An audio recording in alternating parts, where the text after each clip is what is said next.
ശാസ്ത്രലോകത്താവട്ടെ, ദീനീ രംഗത്താവട്ടെ, മറ്റു ഏത് മേഖലയിലാവട്ടെ, ഇസ്ലാമിക ചരിത്രത്തിൽ വലിയ പങ്കുകൾ വഹിക്കാൻ സ്ത്രീകൾക്ക് സാധിച്ചിട്ടുണ്ട് എന്നുള്ളത് നമുക്കെല്ലാവർക്കും പഠനരംഗത്ത് മനസ്സിലാക്കാൻ പറ്റുന്ന കാര്യങ്ങളാണ്. ശാസ്ത്രരംഗത്ത് മുസ്ലിം സ്ത്രീകൾ നൽകിയ എത്രമാത്രം സംഭാവനകൾ ഇന്നും പച്ചയായ സത്യമായി യാഥാർത്ഥ്യമായിട്ടുണ്ട്.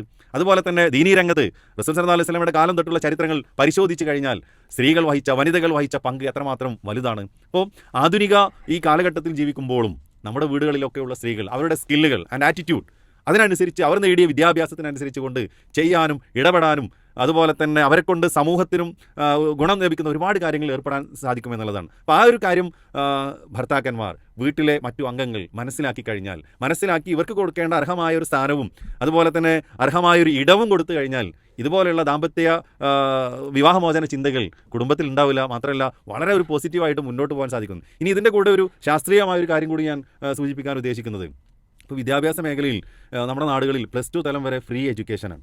അത് കഴിഞ്ഞാൽ ഡിഗ്രി തലത്തിലും പലപ്പോഴും വളരെ ചെറിയ ഫീസുകളാണ്. സർക്കാർ പരീക്ഷ അങ്ങനെയുള്ള കാര്യങ്ങൾക്ക് മാത്രമേ ഫീസ് വരുന്നുള്ളൂ. ഏകദേശം ഒരു ഡിഗ്രി തലത്തിൽ അല്ലെങ്കിൽ ഒരു മിനിമം ഒരു +2 തലത്തിൽ വരെ പഠിക്കുന്ന ഒരു വിദ്യാർത്ഥിക്ക് വേണ്ടി അവിടെയുള്ള ബെഞ്ച് ഡെസ്ക് സംവിധാനങ്ങൾ, ഇൻഫ്രാസ്ട്രക്ചർ സംവിധാനങ്ങൾ, അധ്യാപകരുടെ സാലറി, അഥവാ +2 കഴിഞ്ഞ് പോകുന്ന ഒരു വിദ്യാർത്ഥിക്ക് വേണ്ടി നമ്മുടെ ഗവൺമെൻറ്റുകൾ ചെലവഴിക്കുന്നത് ഒരു ഭീമമായ സംഖ്യയാണ്. അത് കണക്കാക്കിയാൽ അത്രയും വലിയൊരു സംഖ്യ ഓരോ കുട്ടികൾക്ക് വേണ്ടി ചെലവഴിക്കുന്നുണ്ടെന്നാണ്. അപ്പോൾ നല്ലൊരു വിദ്യാഭ്യാസം നേടി ഒരു ജോലിയും ചെയ്യാതിരിക്കുമ്പോൾ ആ രാജ്യത്തിനോടും ആ സംവിധാനങ്ങളോടും ചെയ്യുന്ന ഒരു നന്ദികേട് കൂടി ആവില്ലേ എന്നുള്ളൊരു ചോദ്യം അവിടെ ബാക്കി നിൽക്കുന്നുണ്ട്. അഥവാ മറ്റാർക്കോ കിട്ടേണ്ട സീറ്റുകൾ പഠന മികവ് കൊണ്ട് ഈ പെൺകുട്ടികൾക്ക് ലഭിച്ചു. അവർ പഠിച്ചു മുന്നേറി ഒരു തൊഴിൽ നേടാൻ പറ്റുന്ന ഒരു പ്രൊഫഷണൽ കോഴ്സിൽ ചേർന്നു. അതിനും സർക്കാർ സംവിധാനത്തിലൂടെ പഠിച്ചു.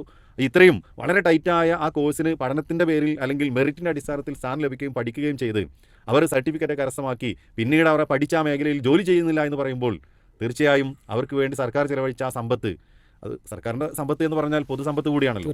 അപ്പോൾ ആ ഒരു സമ്പത്തിനെ ഒരു പരിഗണനയുമില്ലാതെ അല്ലെങ്കിൽ ഒരു ശ്രദ്ധയുമില്ലാതെ പൊതുമുതൽ നശിപ്പിക്കുന്നതിന് കൂടി തുല്യമല്ലേ എന്നൊരു ചിന്ത കൂടി ഇവിടെ പീസ് റേഡിയോ സ്നേഹക്കൂടിൻ്റെ പ്രേക്ഷകരോട് പങ്കുവെക്കുകയാണ്. അപ്പോൾ അർഹമായ സ്ഥാനത്തോടുകൂടി ഒരു പരിഗണനയോടുകൂടി നമ്മൾ നേടിയ വിദ്യാഭ്യാസത്തിനനുസരിച്ച് വീട്ടിലിരുന്നാണെങ്കിൽ പോലും അല്ലെങ്കിൽ ഇടപെടാൻ പറ്റിയ പ്രയാസങ്ങളില്ലാത്ത മേഖലയിൽ ജോലി ചെയ്യുക എന്നുള്ളത് ഒരു തടസ്സമല്ല